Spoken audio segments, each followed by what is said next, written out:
Welcome to the Jeff Crilley Show. And now, here's Jeff Crilley. Welcome back to the Jeff Crilley Show. I'm very excited about my next guest, Dr. John Michels. He's a former first-round draft choice with the Green Bay Packers. He's got a couple of Super Bowl rings, and injury cut his NFL career short, but that turned out to be a blessing in disguise. Dr. Michels, welcome to the Jeff Crilley Show. Thank you for having me today. Well, first of all, I gotta say, so Dr. Michels is a client of Real News PR, and the ladies in my office call you Dr. McDreamy. so I'm just gonna throw that out there. He is a handsome man, and he stands about 6'5". I'm 6'7". 6'7". It's probably just the Grey's Anatomy scrubs that I wear into the office. That's the only reason why. Well, you're one of those guys. He's so good looking. I'm not a doctor, but I play one on TV.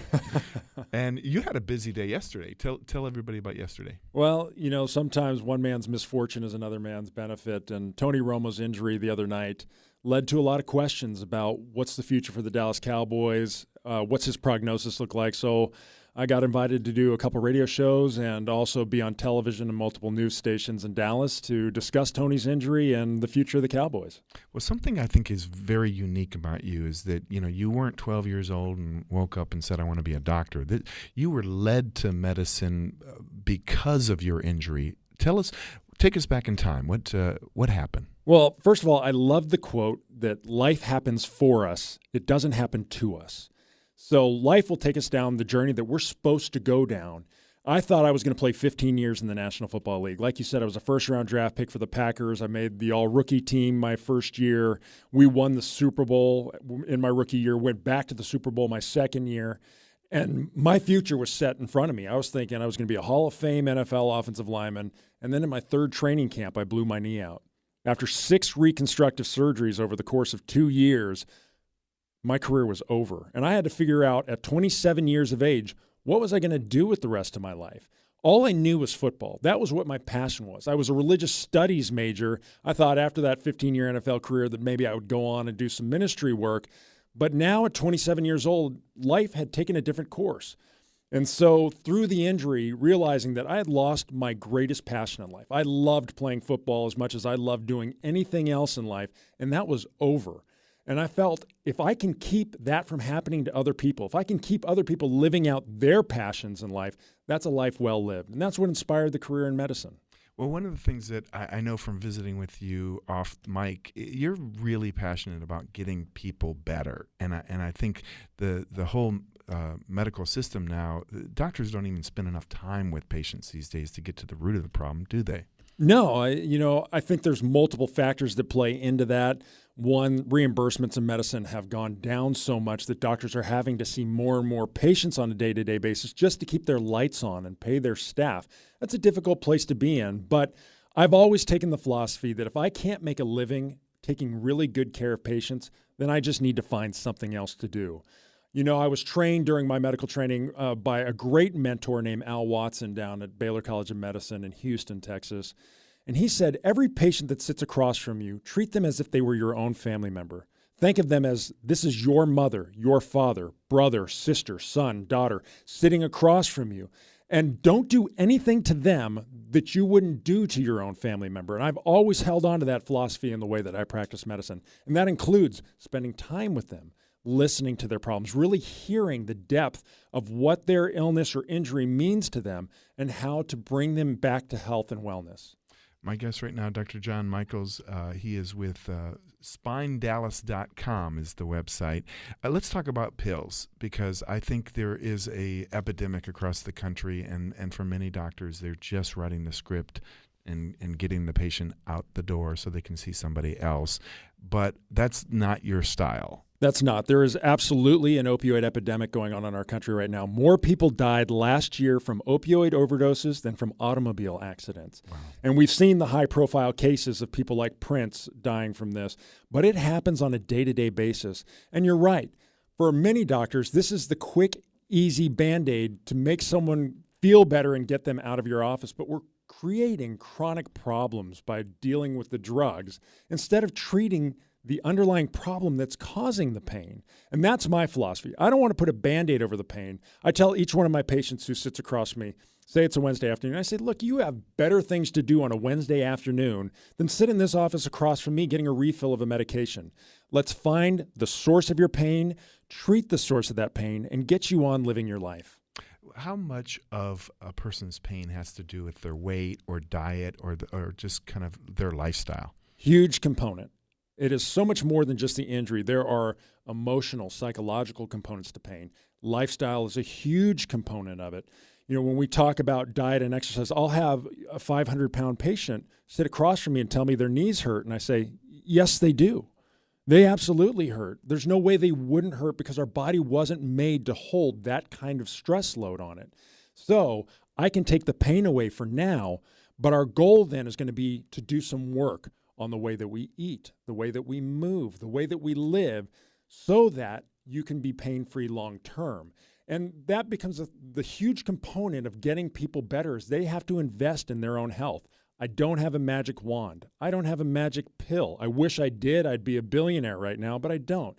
And so people who want to be healthy, I'm the type of doctor they want to see because I'm going to give them strategic goals that they can take on a day-to-day basis in order to eat better, in order to move better, in order to live better so that they can live out the lives they want to live. And I think our lifestyle as Americans, we're a sedentary people now. It's not like in the 50s and 60s in which, send the kids out to play.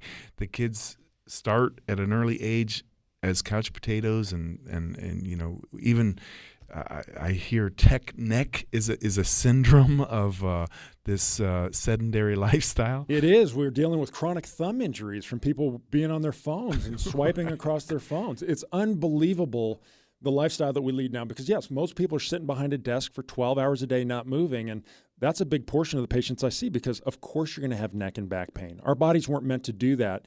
Studies have shown that when you are seated, 220 pounds per square inch are going through the vertebral bodies in your lumbar spine. 220 pounds per square inch. When you stand, it's cut in half, 110 pounds per square inch. Wow. When you lay down and you're stretching, it's cut even further to 50 pounds per square inch. So the amount of stress that's put just through our low back when we're seated all day is tremendous, and you're going to have back problems. So I'm encouraging patients that if you do have a desk job, stand up. You need to move around. Walk to the water cooler. Lifestyle changes are going to be a huge component to you getting better.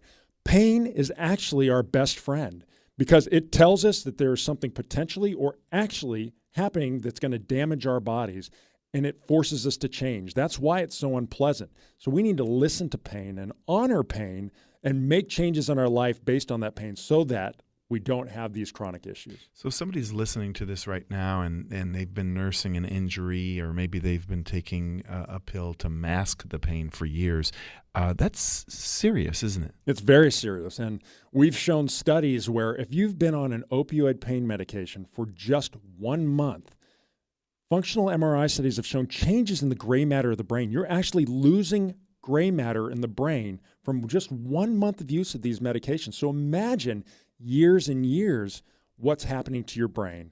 So that's why I want to get people off of dangerous medications. I want to treat pain at its source, and I want to get them functioning and living their lives full of passion and living out their dreams. I think you told me off mic that about 80% of your patients right now have back pain. Why so high? I think partially what we were talking about, the sedentary lifestyle, our backs were not meant to function from a seated position all day long. We are meant to move and stretch and run and explore. And too many of us are sitting behind a desk in a cubicle for far too many hours of the day. So I think we've become far less active, and we're also become far too overweight. Our diets are way out of control, portion control.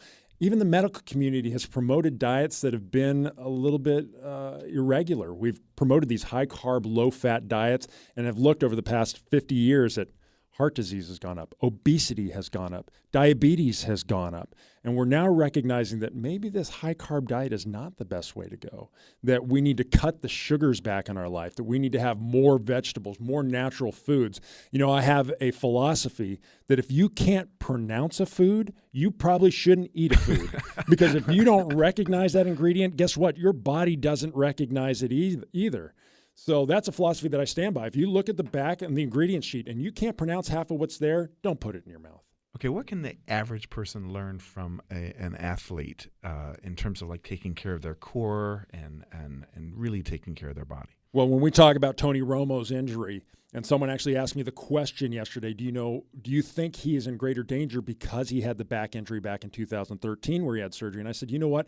I think that was actually protective for him, because then Tony really had to focus on his core strength, getting his abdominal muscles strong, those muscles that support the spine.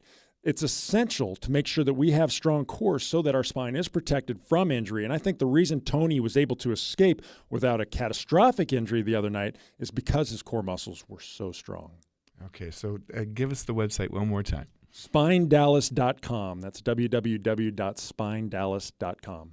Thank you so much for joining me on the Jeff Crilley Show. Thanks for having me. Dr. John Michels. When we come back, he is a Wall Street whiz, and we are going to learn some lessons to his success when we come back on the Jeff Crilley Show.